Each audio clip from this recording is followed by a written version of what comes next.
You came home to an empty house. You let yourself in with the key around your neck. You made your own snack. You turned on the television. And you waited. Not for anything specific. Just waited. Because there was nobody there. No mother in the kitchen. No father in the yard. Just the hum of the refrigerator and the sound of the neighborhood outside and the particular silence of a house that is technically yours but does not feel like it is waiting for you. If you grew up in the United States in the 1970s, you know exactly what that silence sounds like. And if you have spent your entire adult life being called a baby boomer while feeling absolutely nothing in common with the people that label is supposed to describe, this is the video you have been waiting for, because you are not who they say you are. And today, for the first time, we're going to reconstruct exactly what life looked like for the people who grew up in that decade, and why the 1970s created a psychology that no generational label has ever fully captured. Thanks to AI Reconstruction, today you are going to walk back through the 1970s like never before. If this is your story or the story of someone you love, subscribe to the channel. Every week we reconstruct another era that history got wrong. To understand what the 1970s did to the children who grew up inside them, you first have to understand what those children had been promised. The baby boomer generation is officially defined as anyone born between 1946 and 1964. 18 years. Think about what 18 years actually means. It is the difference between a newborn and a college freshman. It is the difference between someone who cannot walk and someone who votes. And yet for decades, every person born across that entire span has been grouped under a single label, assigned a single psychology, handed a single narrative, and told that is who they are. The early baby boomers, born between 1946 and 1954, got the version of the story everyone knows. They grew up in the post-war prosperity, full employment, affordable houses, stay-at-home mothers managing every detail of a structured childhood. They came of age in the 1960s, Woodstock, the Beatles, Vietnam protests, the counterculture, the conviction that their generation was going to change everything. They were the center of the national story. They knew it, and they never let anyone forget it. Then there were the others. Born between 1955 and 1964, they grew up not in the 1960s but in the 1970s. They did not experience Woodstock. They were children. They did not protest Vietnam. They watched it end in defeat on the evening news before dinner. They never saw the Beatles live. They barely remember JFK. Their formative years, the years between 12 and 22 when the world writes itself permanently onto a person, happened in a completely different America. An America that was breaking down in real time. And the psychology that decade created is so distinct from the early boomer experience that some researchers gave it a separate name entirely, Generation Jones. Named after the expression keeping up with the Joneses.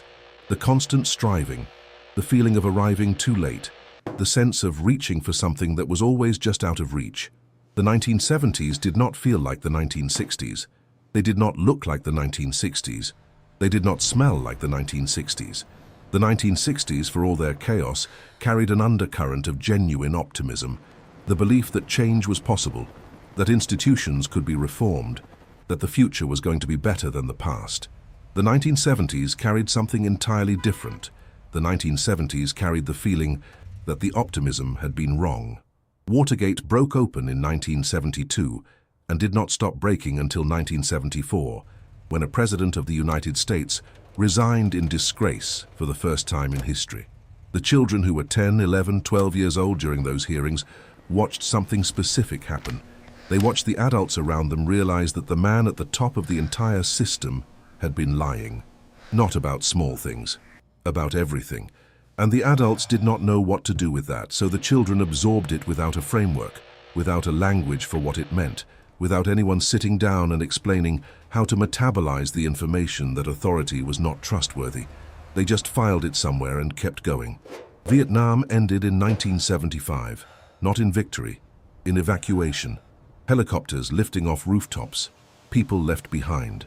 Years of official assurances that America was winning, that the strategy was working, that sacrifice had meaning, and then images on the television that made every one of those assurances into a lie. The children watching that did not have the context of the ideological debates, the protests, the moral arguments. They had something simpler and more permanent.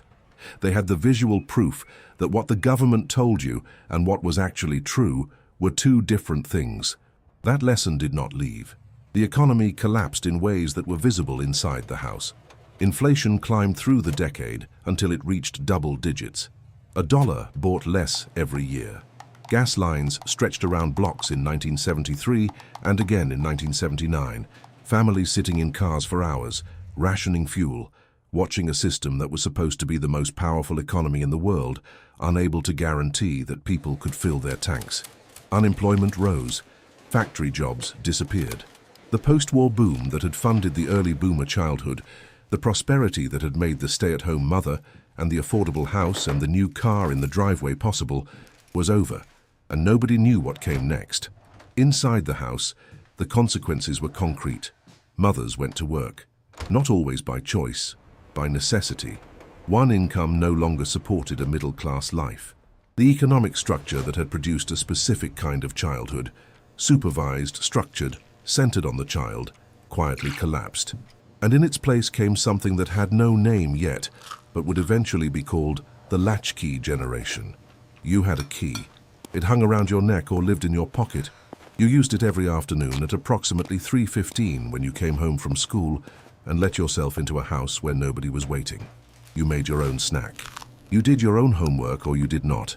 You watched television or you went outside, or you figured out something to do with the hours between the end of school and the moment a parent's car appeared in the driveway. Nobody called to check on you. There were no cell phones, there was no check-in system. There was the key and the empty house and the hours and you. This was not neglect. That distinction matters enormously. The parents who left those children in those houses were not indifferent. They were working. They were paying the bills. They were doing what the economy required of them. But the effect on the child was the same regardless of the cause. You learned at 8 or 9 or 10 years old that you were responsible for yourself, that adults were not always available, that problems that arose in the afternoon were your problems to solve, that asking for help was something you did carefully, because the adults in your life were already carrying more than they could hold. Psychologists call what this produces autonomous development. The child learns independence earlier than is developmentally typical, learns to make decisions without adult input, learns to handle difficulty alone. These are real skills. They produce real competence, but they come with a cost that does not show up immediately. They come with a specific kind of loneliness, not the dramatic loneliness of abandonment, but the quiet, structural loneliness of a child who has learned that needing something is an inconvenience, who has internalized, somewhere below the level of conscious thought, that being self-sufficient is safer than being dependent, who has filed away alongside the Watergate footage and the gas lines, the lesson that you cannot fully count on anyone to be there. That lesson did not stay in childhood. It followed every one of those children into adulthood, into relationships, into workplaces, into the way they handled money and conflict and vulnerability for the rest of their lives. The divorce rate in America doubled during the 1970s. If you grew up in that decade, divorce did not happen somewhere else to other families. It happened on your street, in your classroom, in your own house. Early boomers grew up in a world where divorce was rare and shameful and almost exotic in its disruption. Late boomers grew up in a world where it was simply what happened, where families split and reorganized, and children moved between two houses with two sets of rules and two different emotional atmospheres, and nobody built any infrastructure to support them through it, because it was all happening too fast for the culture to catch up. There was no shared custody framework. There was no therapy for children of divorce as a standard offering. There was no social language for what you were experiencing. You just dealt with it. You learned to read rooms, to sense tension before it broke into argument, to adapt yourself to different environments, different rules, different versions of what was expected. You became psychologically flexible in ways that cost something, because flexibility at that level, in a child that young, is not a gift. It is a survival skill, and survival skills are built in response to threat. The cultural identity of this generation is one of the most disorienting parts of being caught in the middle. When early boomers talk about the 1960s as the defining decade, as the era that made them who they are, the children of the 1970s have no entry point into that conversation. They were not there, or they were there as small children, absorbing fragments without context. Their cultural formation happened somewhere else entirely. Star Wars in 1977. Disco and then the violent backlash against disco. Punk rock arriving as a rejection of everything that came before it. The first video game consoles appearing in living rooms. Saturday morning cartoons as a babysitter. Grease and Animal House, and the beginnings of a pop culture that was louder, faster, more ironic, and considerably less idealistic than the decade before it. These are not the same references. They are not the same emotional vocabulary.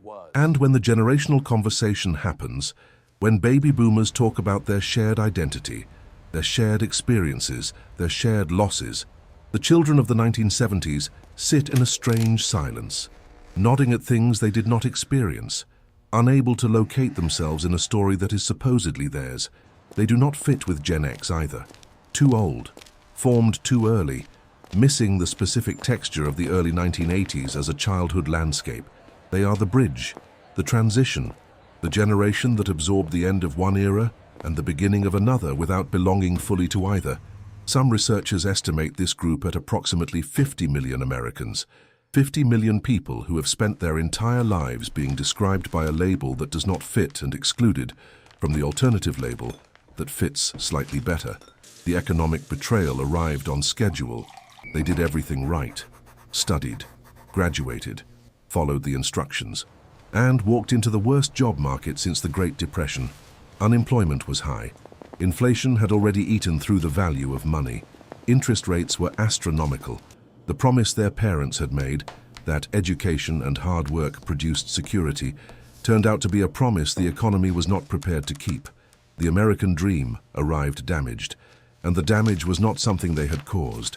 It was something that had been done to the structure before they got there. This is the distinction that separates this generation from the early boomers, in ways that pure economics cannot fully capture. Early boomers experienced the system working and attributed it to their choices. Late boomers experienced the system failing despite their choices. The first group believes in the system because the system delivered for them. The second group is skeptical of the system because they watched it fail in real time, in their own lives, with their own evidence. This is not cynicism as a personality flaw. It is pattern recognition developed through direct experience. And then Reagan arrived. Morning in America. Optimism as a political product.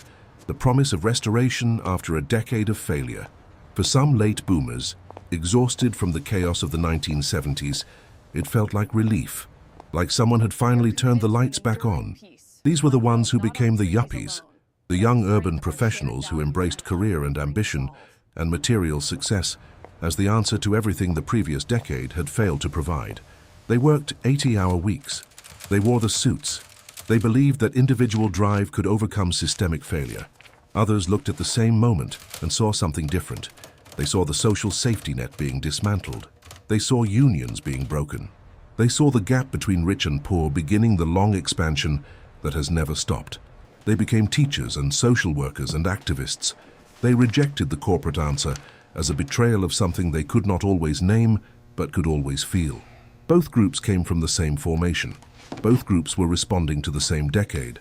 The conservative late boomer does not trust government because government proved untrustworthy during their childhood. The progressive late boomer does not trust corporations because corporations proved untrustworthy during their young adulthood. The skepticism is identical.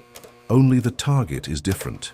What neither group fully received, what the entire generation was denied, was acknowledgement. The early boomers have been written about, analyzed, celebrated, and criticized in proportion to their cultural dominance. Gen X has its own literature, its own mythology, its own proud claim to irony and independence. The children of the 1970s have a paragraph in someone else's chapter, a footnote in a generational story that is not really about them.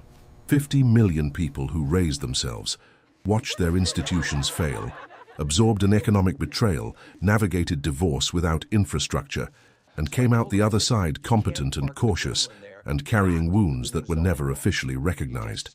They learned to handle things alone. They learned not to expect the system to protect them.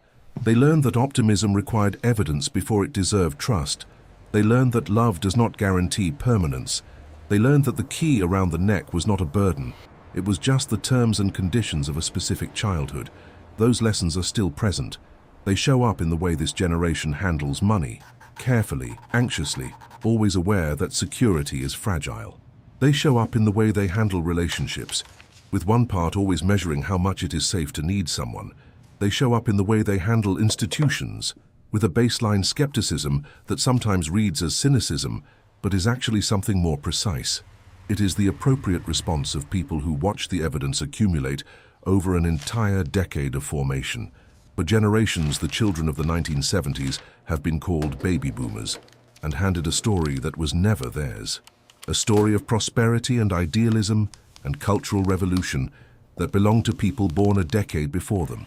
It is time to name the actual story.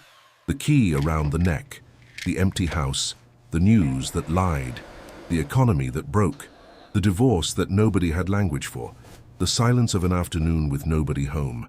That story is not a lesser story. It is not a story of damage without resilience. It is the story of a generation that built itself because it had to, and carried what it built for 50 years without much recognition and without much complaint. Does that sound like ancient history? Or does it sound like the biography of someone you know extremely well? I am Tom, reconstructing how generations were shaped by the systems that formed them and sometimes failed them. And together, we keep history alive. If you want to walk through another decade, another generation, another system that promised more than it delivered, leave it in the comments. What era do you want me to reconstruct next? See you in the next era.